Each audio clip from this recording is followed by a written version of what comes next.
चाहिए, लेकिन ये कैसा प्रेम प्रसंग है जिस प्रेम प्रसंग में प्रेमी प्रेमिका की को कह रहा है कि मैं विवाह तो तेरे साथ ही कर रहा हूं, लेकिन अभी रहूंगा किसी और के साथ, अभी तू कमरे में बंद हो जा।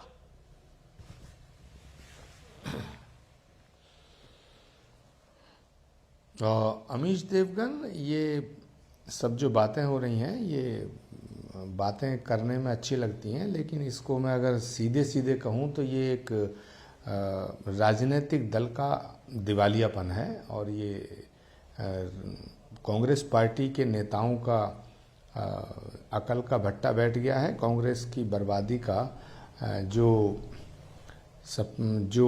कांग्रेस की बर्बादी का सिलसिला शुरू हुआ था, उसमें ये आखिरी कील साबित होगा। और इसमें अखिलेश यादव जी गेनर हैं। इसमें तो सोचने में कोई रॉकेट साइंस है नहीं अमीश देवगन जी। अगर अखिलेश यादव जी के सामने कोई पार्टी कहती है कि हम आपके प्रति शरणागत हैं, आपके प्रति हम समर्पित हो जाते हैं, तो अखिलेश यादव को थोड़ी बुरा लगेगा। अखिलेश जी को तो बहुत अच्छी बात है, लेकिन सवाल कांग्रेस का है। लेकिन कांग्रेस पार्टी अभी जहां पंडित अखिलेश जवाहरलाल यादव नेहरू, इंदिरा गांधी या अनुराग भदौरिया ये कह रहे हैं कि हमारी दोस्ती पक्की है। नहीं, अनुराग भदौरिया जी तो अब अगर मान लीजिएगा अनुराग भदौरिया जी से कोई कुछ ले ही नहीं रहा है, उन्हें दे ही दे रहा, तो अनुराग भदौरिया जी का तो ये फर्ज बनता है कहना कि भाई हमारी दोस्ती पक्की है। ये तो राहुल गांधी की बेवकूफ़ी है, ये तो राहुल जी का बेवकूफ़ी भरा निर्णय है। राहुल गांधी जी ने उस प्रदेश को, जो प्रदेश पंडित जवाहरलाल नेहरू, इंदिरा गांधी, राजीव गांधी, सोनिया गांधी जी की कर्मस्थली रहा है, जो प्रदेश उत्तर प्रदेश जिसने देश को राजनीतिक दिशा देने का काम किया है, वो प्रदेश जो उनके परिवार और विरासत की एक कर्मभूमि रहा है, उस प्रदेश में कांग्रेस पार्टी का पिंडदान कर दिया, कांग्रेस पार्टी को खत्म कर दिया। ना उनका झंडा रहेगा कहीं, ना डंडा है, ना झंडा है, ना निशान है, ना कोई। तो कार्यकर्ता क्या करेगा? लाखों कार्यकर्ताओं के दिल को आज उन्होंने तोड़ दिया। अब सवाल इस बात का है कि अगर कोई अपने घर में आग लगाकर ये कहे कि मैं तो इसमें रोशनी में किताब पढ़ना चाहता हूं, तो फिर वो कांग्रेस को मुबारक हो। और कांग्रेस पार्टी ने आज ये फैसला जो लिया है, मैं आपको कहना चाहता हूं अमीश देवगन, इस देश में नहीं पूरी दुनिया में कोई पॉलिटिकल पार्टी का लीडर ये फैसला नहीं कर सकता था जो फैसला राहुल गांधी जी ने किया है। ये इतिहास के पन्नों में उनकी एक बहुत बड़ी बेवकूफी। अविनाश पांडे तो बड़े गर्व से कह रहे हैं कि हमारे लिए पार्टी इंपॉर्टेंट नहीं है, सिंबल इंपॉर्टेंट नहीं है, हमारे लिए लोकतंत्र इंपॉर्टेंट है। देखिए, वो और इसके अलावा क्या कह सकते हैं? वो क्या कह सकते हैं? राहुल गांधी के सामने, वहाँ राहुल गांधी जी का जो एक पूरा गोल है, उनकी जो चौकड़ी है, उसके सामने कोई क्या बोल सकता है? फैसला तो राहुल गांधी करते हैं। खड़गे जी अध्यक्ष हैं, लेकिन वो क्या कहेंगे? एक लाइन आप खड़गे जी का वीडियो दिखा रहे थे कि वो नॉमिनेशन में बाहर से झांक रहे थे। खड़गे जी बाहर से झांक रहे थे। उनकी हैसियत क्या है कांग्रेस में? कांग्रेस के प्रेसिडेंट हैं, उनकी स्थिति क्या है? ये तो वायनाड के नॉमिनेशन में दिख गई। और इसीलिए अमीश देवगन, दिग्विजय सिंह जी ने चुनाव लड़ने का फैसला किया था उस समय, और मैं उनका प्रस्तावक बना था। दिग्विजय सिंह जी के चुनाव लड़ने को रोकने के लिए पूरा गैंग एक्टिव हो गया था, क्योंकि इन्हें मालूम था कि अगर दिग्विजय सिंह जी अध्यक्ष हो गए तो वो राहुल गांधी जी के नौकरों की नौकरी नहीं करेंगे। तो इन्हें एक ऐसा अध्यक्ष चाहिए था जिसे गेट के बाहर बैठा सकते हैं, जो गेट के बाहर बैठा दो या खड़ा कर दो, अंदर बुला लो। तो अभी तो कांग्रेस को गेट के बाहर कर दिया यूपी के ना। इस अपमान को सहकर भी ओके, अभी तो कांग्रेस को गेट के बाहर कर दिया। विवेक जो कांग्रेस को गेट से बाहर किया है। मैं एक लाइन ऐड करना, जो कांग्रेस को गेट से, विवेक जी 10 सेकंड जी बोलिए आचार्य जी, कंप्लीट। खड़गे जी की जगह अगर अमीश देवगन अगर मल्लिकार्जुन खड़गे जी की जगह कोई और अध्यक्ष होता तो वो इस्तीफा देकर के वापस आ जाता।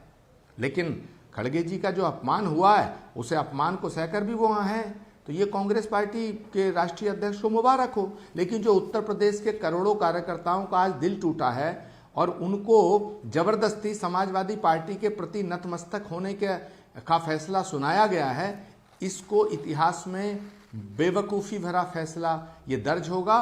और कांग्रेस पार्टी, जो कांग्रेस 150 साल पुरानी पार्टी है, उत्तर प्रदेश में उसके ताबूत में आखिरी कील ठोकने का काम अगर किसी ने किया है तो राहुल गांधी जी ने किया। कांग्रेस पार्टी के जो कई पीएम रहे वो उत्तर प्रदेश से ही सांसद रहे हैं।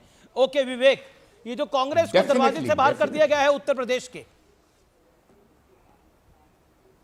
ये तो चाहते ही थे। ये मैंने आपके शो में भी कहा था कि बिल्कुल आपने बिल्कुल आपने कहा था चाहते जब मैं कांग्रेस के साथ था। अच्छा विवेक मैंने सुनिए, मैंने तो विवेक जी से कहा था कि विवेक जी आप क्यों कांग्रेस को बर्बाद करना चाहते हो? नहीं, अब हमारी वजह तो सीटें बढ़ गई इस बार लोकसभा में। आचार्य जी, आप समाजवादी पार्टी के प्रति जो गुस्सा था अब वो और बढ़ गया। आज आपका बर्क साहब जो अब नहीं रहे उनके प्रति जो गुस्सा था वो आज और ज्यादा बढ़ गया। आप गुस्सा ही गुस्सा। तो थोड़ा आप अपने क्रोध को शांत करिए। देखिए, इस बात को समझिए कि समाजवादी पार्टी और कांग्रेस ने मिलकर के, मैं तो मुस्कुरा रहा हूं विवेक जी, बहुत मैं अच्छा कहां गुस्सा हो प्रदर्शन रहा किया। हूं। लेकिन एक बात नहीं, बताइए, कांग्रेस पार्टी ने अपने आप को हाँ। जो समाजवादी पार्टी के प्रति समर्पित किया है, समाजवादी पार्टी के बिल्कुल नहीं चरणों किया में है। अपना सर रख देखिए, दिया है। और ऐसा किसी नहीं, विवेक जी मुझे बताइए, विवेक जी किसी देश में, देश के किसी राज्य में किसी नेता ने ये फैसला आज तक लिया है? देश के किसी राज्य के किसी नेता ने, राहुल किसी गांधी पॉलिटिकल पार्टी ने आज तक ये फैसला लिया है? आप धार्मिक सुनिए जी, अच्छा आचार्य जी, विवेक कुछ कह रहे हैं। आध्यात्मिक आदमी है। हाँ, अब आप तो आध्यात्मिक आदमी हैं। आपसे मैं आध्यात्म की उम्मीद करता हूं। आपको तो अप्रिशिएट करना चाहिए आज राहुल गांधी के बड़े दिल को। उन्होंने अखिलेश से बात करी, दोनों ने विनेबिलिटी पे डिस्कशन आज किया है। हमारे भी सूत्र हैं, हम भी बात करते हैं, हमें भी पता है। विनेबिलिटी पे डिस्कशन किया कि ये जो इतनी बड़ी टैली 2024 में उत्तर प्रदेश से हम दोनों भाई मिलकर के लाए थे उसको आगे कैसे बढ़ाएं। तो विनेबिलिटी के हिसाब से राहुल ने बोला okay you take it and go ahead, और जीतते हैं जिससे हमारी टैली लोकसभा में और बढ़े।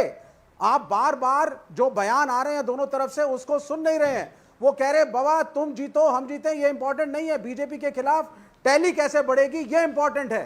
और ये आपको मानना पड़ेगा, कांग्रेस का रिसरेक्शन 2024 के लोकसभा चुनाव में उत्तर प्रदेश, जिसको आपने सही कहा वहां से राजनीति देश की डिसाइड होती है, वापस आ गया है। They are back on track.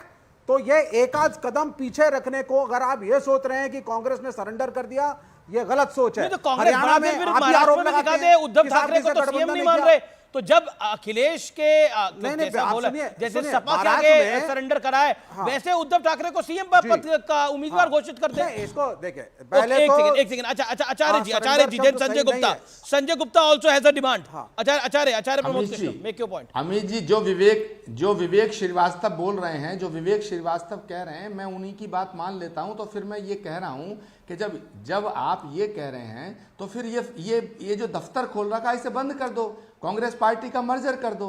अगर दिल इतना बड़ा है, इसको आप बड़ा दिल कहेंगे तो थोड़ा बड़ा दिल और कर दो, थोड़ा इस दिल को और बड़ा कर दो। नहीं आपको और विवेक श्रीवास्तव, क्या आप नहीं मानते कि 2024 के चुनाव में सपा की मदद से कांग्रेस का रिसरेक्शन हुआ? क्या आप नहीं मानेंगे कि कांग्रेस की वापस एंट्री हुई है जबरदस्त तरीके से 2024 में? ठीक है विवेक, ओके आचार्य जी 30 सेकंड। विवेक जी, मैं आपसे, हाँ आचार्य जी, विवेक जी, मैं आपसे लड़ना नहीं चाहता, मैं तो आपकी प्रशंसा करना चाहता हूं कि आपने क्या खेल किया कि इतनी पुरानी पार्टी को समाजवादी पार्टी के सामने इतना नतमस्तक करा दिया कि उसका झंडा गायब, डंडा गायब, निशान गायब। अब मैं आपसे एक निवेदन और करना चाहता हूं कि जो काम उत्तर प्रदेश में आपने किया है